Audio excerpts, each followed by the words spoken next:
ಇದರಲ್ಲಿ ನಾನು ಹೇಳುವುದೇನೆಂದರೆ ಗಾಂಜಿನ ಜಾಡಿಯನ್ನು ತೆಗೆದುಕೊಂಡು ಅದರ ಕಂಠ ಪೂರ್ತಿ ನೀರನ್ನು ತುಂಬಿ ತಟ್ಟೆಯ ಮೇಲಿಟ್ಟು ಜಾಡಿಯ ಗಾತ್ರಕ್ಕೆ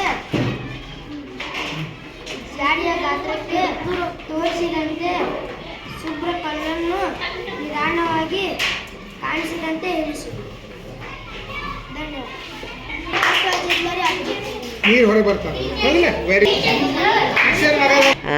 ಗಾಳಿ ಹೆಚ್ಚಾದರೆ ನೀರು ಬೀಳುತ್ತಿದೆ, ಗಾಳಿ ಕಡಿಮೆ ಆದರೆ ಬೀಳುತ್ತಿದೆ.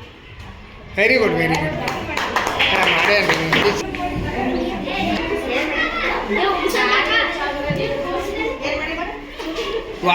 ವಾಯುವಿನ ಬಾರದೆ ಅಂದ್ರೆ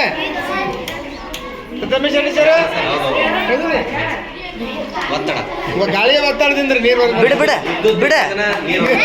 ಗಾಳಿ very good very good very good. ಗಾಳಿಯ ಒತ್ತಡದಿಂದ ಮಾಡ್ರಿ ನಿನ್ನ ಪ್ರಯೋಗ ನೀವು ಮಾಡೋದ್ರಿ ಮಕ್ಕಳಿಗೆ.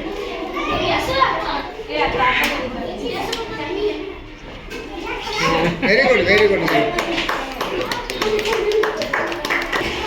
ಏನಂದ್ರೆ